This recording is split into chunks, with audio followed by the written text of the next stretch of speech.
Здравствуйте, меня зовут Елена Ховард, и я вам расскажу об уникальной современной архитектуре Нарвы, города с многовековой историей.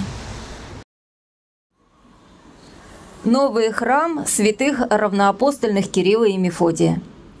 Святые Кирилл и Мефодий – христианские проповедники, создатели славянской письменности. И, видимо, поэтому одноименная христианская община прежде была в студенческом общежитии Нарвского колледжа Тартусского университета.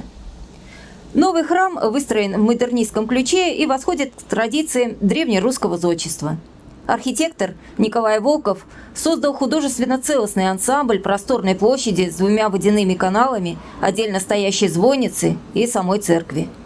Внешне скромная небольшая церковь кубической формы с одной главой – главный акцент этого ансамбля. Церковь венчает шлемовидный купол. Лаконичные белые стены фасада – отсылка к старинным белокаменным русским храмам из известняка. Это традиционный тип русского храма, который в плане образует равноконечный греческий крест. Но в этой церкви есть весьма нестандартный элемент для русских храмов – огромные окна.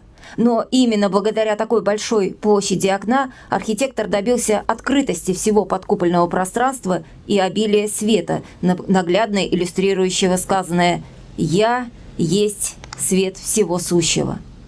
Поэтому небольшой по площади храм кажется необычайно просторным и светлым.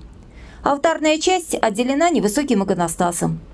Церковь производит целостное впечатление именно благодаря благородству пропорций и красоте лаконичных форм. Эстетический эффект достигается через сочетание простых форм и объемов: куб здания, цилиндр барабана, циркульные арки, окон и звонницы.